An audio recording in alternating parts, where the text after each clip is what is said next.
রহিমপুর গ্রামের জমিদার রায়বাহাদুর ও তার নাইম অনেক অত্যাচারী। অন্যের সম্পদ দখল করাই তাদের মূল কাজ। বাবু, দয়া করে আমার শেষ সম্বলটুকু নিয়ে যাবেন না, আমি যে না খেতে পেয়ে মরব। তাতে আমাদের কি? তোর ব্যাপার তুই বুঝবি। নাইম, দেখেছ আমার জমিদার বাড়ি কত বড় এবং আমার রক্ষীরা কত শক্তিশালী? ঠিক বলেছেন জমিদার বাবু।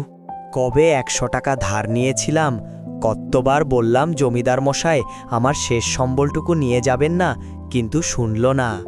শুনবে কিভাবে? ওর মতো অর্থলোভী জমিদার এই দুনিয়া জুড়ে নেই। আমি বেটার কাছ থেকে তোর গরু নিয়ে আসবই। শুধু গরু আনব না, সাথে রাজকীয় খাবারও খাবো। অসম্ভব। শেষমেশ আমার গরু আনতে গিয়ে তুই বিপদে পড়বি, না হয় মরবি। আপনি পারবেন না? না না, আপনিও পারবেন না। না না, আপনিও পারবেন না। কি পারবো না সেটা তো বল, শুধু পারবো না বলছিস। আপনিও পারবেন না, আপনিও পারবেন না।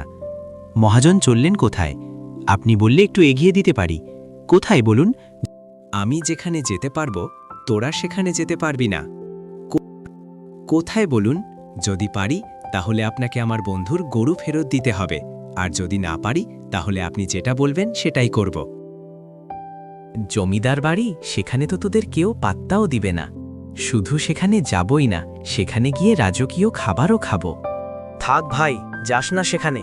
গেলে তুই বিপদে পড়বি, না হয় মরবি। আরে না, আমার কিছুই হবে না, দেখিস। গোপনে কথা বলে ভালো হয়েছে। একে কোনোভাবেই ঠকিয়ে স্বর্ণ হাতিয়ে নিতে পারলে কাজ হয়ে যাবে। কতগুলো বললে?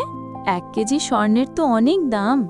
সেটাই তো, এর সেবা যত্ন ভালোভাবে করো।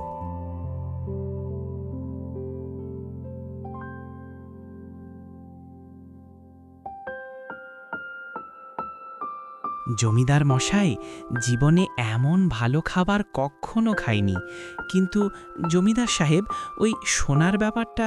কেবল তো খাবার খেলে, এখন বিশ্রাম নাও, তারপর না হয় সোনার ব্যাপারটা দেখব। ঘুমাও বাবা, ঘুমাও।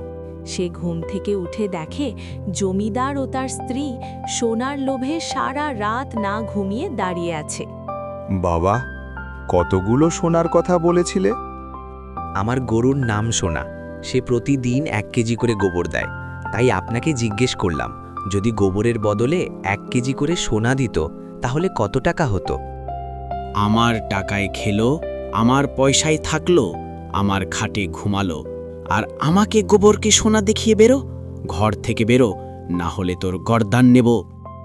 আরে কি মুশকিল, আমি তো শুধু জানতে এসেছিলাম। নায়েম সাহেব, আমি আমার ওয়াদা পূরণ করেছি। আপনি এখন আপনার ওয়াদা পূরণ করুন। আমাকে এইভাবে পরাজিত করল।